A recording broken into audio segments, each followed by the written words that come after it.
বাংলাদেশ ব্যাংকের সাবেক আলোচিত ডেপুটি গভর্নর শীতাংশু কুমার সুর চৌধুরীর লকার রয়েছে। কি আছে গোপন এই লকারে? এ নিয়ে দুর্নীতি দমন কমিশনের দিনভর নানা নাটকীয়তা। অভিযান শেষে বেরিয়ে এসেছে রহস্য। 3টি লকারে মিলল সোনার চামচ, বোতাম, স্বর্ণালঙ্কার, মার্কিন ডলার ও ইউরো।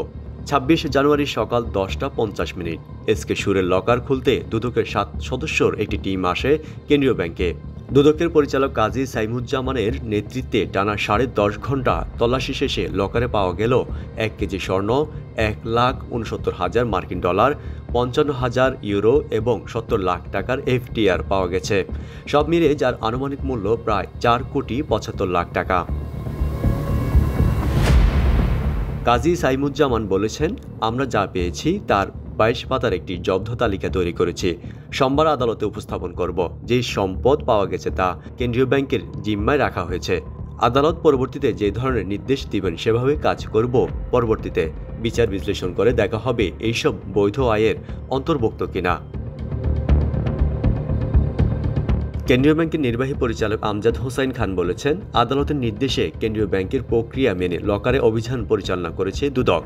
যেসব সম্পদ পাওয়া গেছে তা বাংলাদেশ ব্যাংকের জিম্মায় রয়েছে। আদালতের নির্দেশনা মেনে সরকারের কোষাগারে অস্থায়ীভাবে এইসব সম্পদ জমা দেওয়া হবে অথবা আদালত যেই নির্দেশনা দিবে তা পালন করা হবে। গত 19 জানুয়ারি অভিযান চালিয়ে রাজধানীর ধানমন্ডিতে এসকে সুরের বাসা থেকে 16,25,000 টাকা জব্দের সময় তার নামে বাংলাদেশ ব্যাংকে বোল্ড থাকার তথ্য পায় দুদক। পরে সংস্থাটি জানতে পারে সেটি বোল্ড নয়, কেন্দ্রীয় ব্যাংকে কর্মরত ও অবসরপ্রাপ্ত কর্মকর্তা কর্মচারীদের মূল্যবান সামগ্রী রাখার লকার। এরপর দুদক থেকে বাংলাদেশ ব্যাংকে দেওয়া চিঠিতে লকারের সামগ্রী স্থানান্তর ও হস্তান্তর না করতে বলে।